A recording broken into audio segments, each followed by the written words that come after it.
Iran पर युद्ध छेड़ने के बाद लगातार ट्रंप ड्रामा पर ड्रामा कर रहे हैं। लाइट कैमरा एक्शन और लगातार झूठ पर झूठ। देखिए, तमाम ड्रामा चल रहा है कि पाकिस्तान में ईरान के साथ युद्ध विराम या डील के बारे में डिस्कशन हो रहा है, और उधर ईरान ने एक बार फिर दोहराया है कि किसी भी तरह की वार्ता नहीं हो रही है। हम अमेरिका से किसी भी ढंग से डायलॉग करने के लिए तैयार नहीं, क्योंकि हम जानते हैं वह बड़े हमले की तैयारी कर रहा है। और उधर पाकिस्तान, जहां द सो कॉल्ड वार्ता होनी है, वहां पर ईरान के जो राजदूत हैं उन्होंने भी पब्लिक में कह दिया कि यहां पर हमसे कोई बातचीत नहीं है। इसीलिए यह जो मीम है खूब चल रहा है कि क्या अमेरिका से ही बात कर रहा है? क्या ट्रंप महोदय खुद ही अपने ही लोगों से बात करके एक बड़ा डर्टी गेम प्लान खेल रहे हैं? Hello, Iran. This is President Trump. Ooh, hello, Mr. Trump. Let's make peace, make peace. No, no, no. No way. If you don't accept peace, very bad bombing. Very bad.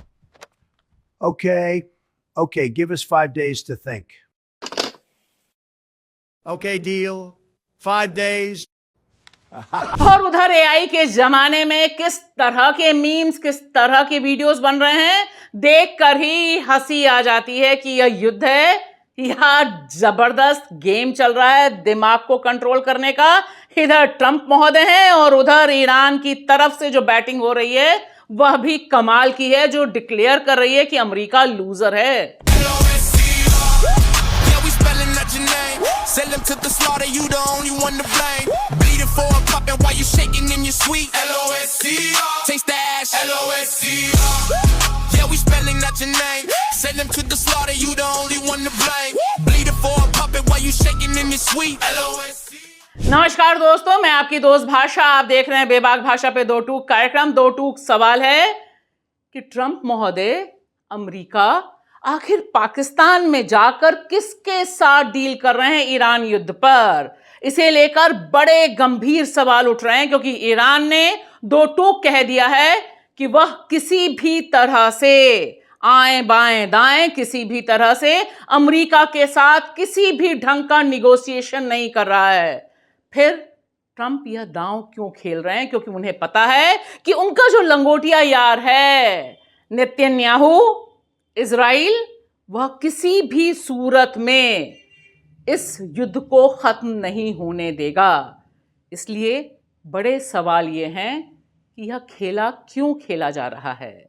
इसमें pentagon की तरफ से यह जो detail खबर है वह दरअसल हमें, आपको और पूरी दुनिया को डराने वाली है, क्योंकि इससे ब्यौरा मिलता है कि बड़ी संख्या में, बड़े पैमाने पर अमेरिका का पूरा सैन्य एडमिनिस्ट्रेशन ईरान को घेरने के लिए अपने सैनिकों को, नौसैनिकों को भेज रहा है, भेज चुका है। ऐसा लगता है यह ट्रंप के डर्टी गेम का हिस्सा है। वैसे भी अमेरिका का यह राष्ट्रपति ट्रंप, उसके ऊपर क्रेडिबिलिटी यानी उसकी साख, वह क्या बोलता है इस पर किसी को भी इतना चुटकी बराबर भी भरोसा नहीं है।